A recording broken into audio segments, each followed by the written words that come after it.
boosted board.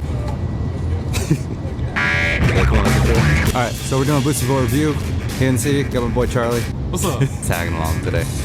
So yeah, we're doing just a quick review of the boosted board. This is actually my first city ride. It's a virgin board in the city, technically. Are we gonna fly this drone? Let's go. I never flew a drone and did the boosted board. This is gonna be a first. Hopefully I don't die.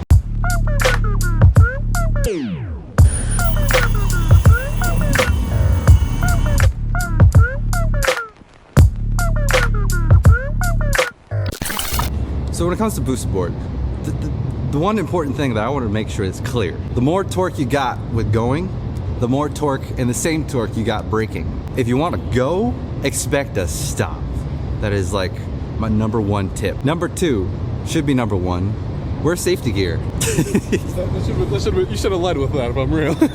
Real street commuting, well, wear some gear, wear a helmet. I told you guys, I scraped my hands real bad. Because you didn't commit. I didn't commit. I bailed is what I did. You wanna go for a ride? Let's go, do it, brother. Can I? Yeah. Should I start you off on beginner? Yes, sir. Okay. How does this work? All right, so That was dope though. Like for like something closed off like this, that was actually really easy. Setting yourself. That was really cool. That was easy as I thought it would be. It's really fast. This particular model is the Stealth. Goes up to 24 miles per hour. 24 miles per hour. This one has a range of 14 miles, but don't expect to go the 14 miles going full speed at 24 miles per hour on hyper mode. Just expect the juice to be drained more if you're gonna go in the higher modes. But if you are moderate, maybe like level 3 range, you're probably gonna make up that 14 miles. The reason why I went with the Stealth is because the longboards have better cushion when it comes to riding bumps, especially in the city. The board is made out of bamboo, which means it's super flexible and super bouncy, but it's sturdy as heck. So it'll take some bumps. So, two things I want to mention about the boosted board post making that video during the edit. So number one, so for the boosted board Stealth, doesn't use bamboo for the deck. I looked into it just a bit more to be more accurate about the review. It's crazy how flexible it is, knowing that it's not, you know, like maple or bamboo. What they actually use. the Poplar core also features layered foam. The foam is a perfect dampener and doesn't inhibit the flexibility of a deck at all. The final layer is fiberglass. Those three materials in composite make one of the most flexible and comfortable boards ever made. I think that's pretty incredible. I totally thought that was bamboo because that's what most boosted boards have been made with and known for, well, since like the V2 at least. Something also to note.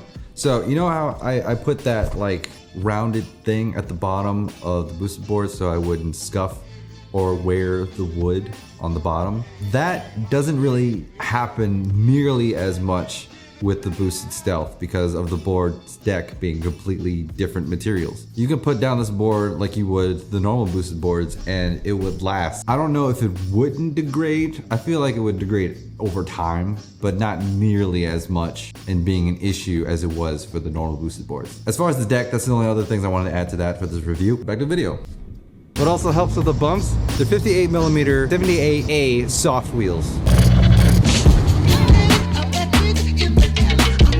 Dude, I'm not gonna lie, if this is like your life, like just downtown going through these bike lanes, this boost board is 100% worth it. Because I'm like doing twice the work that Josh is doing, and I'm like not even keeping up halfway. And I got some strong legs. Also, obey traffic laws. Like, don't be an idiot. If it's a red light, stick with it, especially in the densest part of the city. Alright, the boost board is great. You can travel anywhere at any speed you really want up to 24 miles per hour, give or take 14 miles.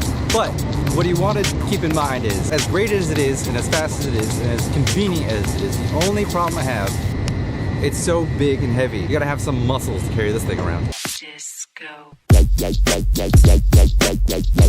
So, my last review is on this board. I give it an 8 out of 10. The reason why I don't give it a full 10 out of 10 is because the inconvenience of carrying it around is just way too big. Yeah, I mean, like you could put a skateboard strap on your bag, but this thing is like, it's way too heavy. Yeah, especially with me doing interviews, well, like pre-COVID, doing interviews and going around, I used to just like use a push skateboard.